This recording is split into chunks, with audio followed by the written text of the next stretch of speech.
اعوذ باللہ من الشیطان الرجیم بسم اللہ الرحمن الرحیم نحمدہ ونصلی ونسلم علی رسولہ الکریم اما بعد فاعوذ باللہ من الشیطان الرجیم بسم اللہ الرحمن الرحیم۔ اللہ پاک کا احسان عظیم ہے کہ جس نے ہمیں اپنے اس بابرکت مہینے میں ایک دفعہ پھر اپنے پاک کلام قرآن شریف کا درس جو ہے اس میں بیٹھنے کا موقع عطا فرمایا۔ اللہ کے پیارے حبیب نبی اکرم صلی اللہ علیہ وسلم کا فرمان عالی شان ہے، آپ نے فرمایا خیرکم من تعلم القرآن وعلمہ، تم میں سے بہتر وہ ہے جو خود بھی قرآن سیکھے، پہلے قرآن کی تعلیم حاصل کرے اور پھر دوسروں کو قرآن سکھائے۔ سرکار کے اسی فرمان کی بنیاد پر اور قرآن پاک سے ہدایت لینے کے لیے یہ درس قرآن کا سلسلہ شروع کیا گیا ہے، تو سب دوستوں سے گزارش ہے کہ ذوق اور شوق سے اس کے لیے تیاری کر کے آیا کریں، اور اس میں سے جو سبق ہمیں نصیب میں ملتا ہے روزانہ سیکھنے کے لیے اس کو سمجھا کریں، اپنے نوٹس بنایا کریں، اگر کوئی کویسچن ہو تو وہ پوچھ لیا کریں۔ تو بیچ بیچ میں جو ٹاپکس آتے ہیں اس میں کوئی آیتیں، کوئی دعائیں، کوئی ورد، کوئی وظائف، کوئی اس طرح کی چیز سامنے آتی ہے تو وہ بھی ہم ساتھ ساتھ بیان کرتے ہیں۔ کل ہم نے سورہ یوسف پڑھی، اس کو میں ریکیپ کروں گا صرف 2 منٹ میں۔ سورہ یوسف کے اندر ہم نے یہ وہ سورہ ہے کہ اس کو پڑھنے سے اگر ہم آج کے اپنے زندگی کے حالات دیکھ لیں، امت مسلمہ اور پوری دنیا کے جو حالات ہیں اس وقت، اس میں ہم یہ دیکھتے ہیں کہ ہر طرف بے حیائی کا دورہ ہے، ہر طرف عریانی اور ننگے پن کا دورہ ہے۔ لوگوں کو اس بات کی جلدی ہے، مقابلے بازی میں کپڑے اتار رہے ہیں اپنے، پردہ جو ہے وہ کم ہوتا جا رہا ہے، اور فیشن کی آڑ میں مسلمان معاشروں کے اندر بھی ایسے کپڑوں کا رواج دیا جا رہا ہے جو کہ غیر شرعی ہیں، اور یہ رسول اللہ صلی اللہ علیہ وسلم کے فرمان کے مطابق قیامت کی نشانیوں میں سے ایک نشانی یہ بھی ہوگی کہ عورتوں کا فیشن ایسا ہوگا کہ جیسے وہ یا تو کپڑے ہی نہیں پہنے ہوئے یا اتنے باریک ہوں گے کہ ان کا جسم جو ہے اس کے انگ انگ واضح ہوں گے، اور یا پھر اتنے تنگ ہوں گے کہ اس سے بھی ان کے جسم نمایاں ہوں گے۔ تو اسی طرح سے مسلمان جو مرد ہیں ان کو بھی اپنی آنکھیں نیچی رکھنے کا حکم ہے اور اپنی آنکھوں میں حیا رکھنے کا حکم ہے، غیر عورت کی طرف نظر اٹھا کر نہ دیکھیں۔ اسی طرح سے نوجوان جو بچیاں ہمارے معاشرے میں ہیں ان کو بھی چاہیے کہ اپنی نظروں کو نیچا رکھیں اور ایک دوسرے کی حیا کا خیال رکھیں۔ تو اس میں جو سبق ہمیں ملتا ہے وہ یہ ہے کہ بے شک کوئی کتنا ہی بڑا کوئی ویلتھی کیوں نہ ہو، کوئی کتنا بڑا دولت مند کیوں نہ ہو، امیر کیوں نہ ہو، اور کتنے بڑی وہ وزارت پہ کیوں نہ بیٹھا ہو، تو جب وہ آپ کو برائی کی طرف بلائے تو اللہ تعالیٰ کا خوف اپنے دل میں رکھیں۔ اللہ تعالیٰ فرماتا ہے کہ میں ہر جگہ پر موجود ہوں، میں تمہیں دیکھ رہا ہوں۔ تو اللہ تعالیٰ کو یہ اپنے دل کے اندر یقین بنانا کہ میرا رب مجھے دیکھ رہا ہے۔ کبھی آپ کے دل میں خیال آئے تو اپنے آپ سے اونچی آواز میں بات کریں، talk to yourself and say that my God is watching me، کہ میرا اللہ مجھے دیکھ رہا ہے۔ یہ حدیث میں بھی بیان فرمایا گیا، قرآن پاک میں بھی جا بجا بیان فرمایا گیا۔ تو جب انسان اللہ پر توکل کرتا ہے اور شیطان کی جالوں سے بچنے کی کوشش کرتا ہے، اللہ تعالیٰ پھر ایسے بندے کی مدد بھی فرماتا ہے اور اس بندے کو برائی کے راستوں میں سے نکال لیتا ہے۔ ہاں، اگر کسی کا اپنے دل کے اندر کجی نہ ہو، اپنے دل میں گمراہی نہ ہو، اپنے نفس کے وہ خواہشوں کے پیچھے نہ لگا ہو، اگر وہ اللہ تعالیٰ کی طرف سچے دل سے چلنے کی کوشش کرے گا تو اللہ تعالیٰ اس کو بچا لے گا۔ اور کبھی کسی سے غلطی ہو جائے کسی بھی طرح کی تو اس کو چاہیے فوراً سے پہلے استغفار کرے اور توبہ کرے۔ اللہ تعالیٰ سے امید ہے، وہ رحمان ہے، رحیم ہے، کریم ہے، وہ مالک ہے، خالق ہے، ستار العیوب ہے، غفار الذنوب ہے، وہ معاف کر دے گا۔ لیکن دل کے اندر سچائی ہونا ضروری ہے، ایسا نہیں کہ ایک طرف تو گناہ کرتا جائے اور دل میں یہ ہو کہ بعد میں توبہ کر لوں گا، تو یہ جو ہے یہ اچھی بات نہیں۔ سچی توبہ کرنا جو ہے وہ ضروری ہے۔ اللہ تعالیٰ ہمیں سچی توبہ نصیب فرمائے۔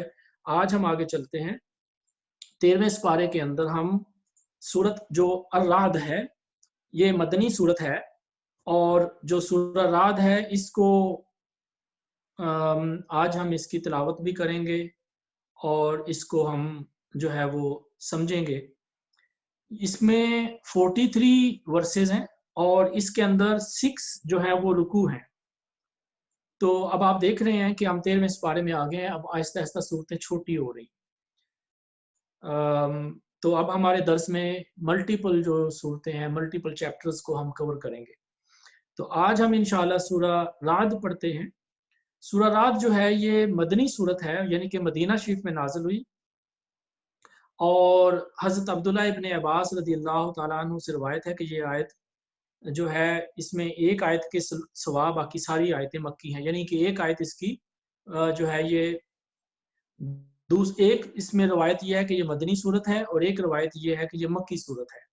تو بہرحال چند آیتیں اس کی جو ہے مدینہ شریف میں نازل ہوئیں اور بہت ساری آیتیں جو ہیں اس کی مکہ شریف میں نازل ہوئیں، اور اس میں 6 رکوع ہیں اور 43 آیتیں ہیں۔ رعد اس کا نام رعد اس لیے ہے کہ جب بادلوں میں طوفان آتا ہے، when there is a lightning strike، جب بادل گرجتے ہیں تو اس گرج کے ساتھ جو آواز آتی ہے اس کو رعد کہتے ہیں عربی کے اندر۔ اور کچھ مفسرین یہ کہتے ہیں کہ جس فرشتے کی ڈیوٹی بادلوں کو چلانے میں ہے اس کا نام رعد ہے، اور اس میں آیت نمبر 13 میں الرعد کا جو ہے وہ ذکر کیا گیا۔ اس کے علاوہ در منصور کے اندر یہ بیان کیا گیا کہ حضرت جابر بن زید فرماتے ہیں کہ کسی انسان کی موت کا وقت قریب آ جائے تو بہتر یہ ہے کہ اس کے پاس سورہ رعد پڑھی جائے، کیونکہ اس سے مرنے والے کے لیے آسانی ہوتی ہے اور اس کی روح قبض ہونے میں آسانی ہوتی ہے۔ اور اس کے علاوہ سورہ یاسین کو بھی مرنے والوں کے پاس پڑھنے کے بارے میں جو ہے اس کی ترغیب دی گئی ہے۔ تو بہرحال آگے چلتے ہیں۔ اس سورہ کے اندر جیسے کہ ہم نے بیان کیا، بسم اللہ الرحمن الرحیم، الف لام میم را تلک آیات الکتاب والذی انزل الیک من ربک الحق ولکن اکثر الناس لا یؤمنون۔ یہ کتاب کھلی کتاب کی آیتیں ہیں اور وہ تمہارے رب کی طرف سے تمہارے پاس یہ کتاب اتری ہے اور یہی حق ہے، اور بہت سارے لوگ جو ہیں اس پر ایمان نہیں لاتے۔ اللہ الذی رفع السماوات بغیر عمد ترونها ثم استوى علی العرش وسخر الشمس والقمر۔ اللہ وہ ہے، یہ آیت نمبر 2، اللہ تعالیٰ وہ ہے، یعنی اللہ رب العزت اس آیت میں اپنی جو قدرت ہے اس کی انٹروڈکشن دے رہا ہے، اس کا بیان فرما رہا ہے۔ فرمایا کہ اللہ وہ ہے جس نے آسمانوں کو پیدا کیا اور ان آسمانوں کے نیچے کوئی پلر نہیں ہے، کوئی ستون نہیں ہے، بغیر عمدن ترونہا، کہ تم دیکھتے ہو کہ ہیونز اور سکائز جو ہیں، جو آسمان ہیں، ان کے نیچے کوئی پلرز نہیں ہے۔ اللہ تعالیٰ نے ان کو بغیر کسی پلر کے، بغیر کسی سہارے کے ان کو کھڑا کر دیا ہے، اور پھر فرمایا کہ اس نے اپنا عرش جو ہے وہ اس کے اوپر جو ہے وہ اللہ رب العزت تشریف فرما ہوا، اور پھر چاند اور ستارے جو ہیں، چاند اور جو سورج ہیں، ان کو مسخر کر دیا، یعنی کہ اللہ رب العزت کے یہ حکم سے چل رہے ہیں۔ کلو یجری لاجل مسمى، ہر ایک جن کا یہاں پہ ذکر کیا جا رہا ہے، یہ چاند اور سورج، یہ اللہ کے حکم سے اپنے اپنے آربٹس میں چل رہے ہیں، اپنے اپنے مدار میں چل رہے ہیں۔ ان کا ایک ٹائم اس میں مقرر کیا گیا، اجل مسمى، ان کے لیے ایک وقت مقرر ہے، ایک پرومس ہے، ایک وعدہ ہے، جب تک یہ چلتے رہیں گے۔ اور اللہ تعالیٰ یہ ساری نشانیاں بتاتا ہے اور ہر کام کی وہ تدبیر کرنے والا ہے۔ پھر وہی رب ہے جس نے زمین کو پھیلا دیا، یہ زمین کو اس طریقے سے برابر کر دیا، پھیلا دیا، اور اس کے اندر اس نے میخیں گاڑ دی، یعنی کہ اس کے اندر ماؤنٹینز بنا دی، پہاڑ بنا دیے، اور اس کے اندر دریا اور نہریں بنا دی، اور پھر اس سے وَمِن كُلِّ ثَمَرَاتِ جَعَلَ فِيهَا، اور اس نے زمین میں ہر طرح کے پھل پیدا کیے، اور ہر ایک کی دو دو جو ہے اللہ رب العزت نے ان کے جوڑے بنا دیے۔ فِيهَا زَوْجَيْنِ اثْنَيْنِ يُغْشِي اللَّيْلَ النَّهَارَ، اور وہ رات کو دن سے چھپا لیتا ہے، یعنی کہ رات جب ہوتی ہے تو اس کو دن سے ختم کر دیتا ہے، اور جب دن ہوتا ہے تو اس کو رات سے ختم کر دیتا ہے۔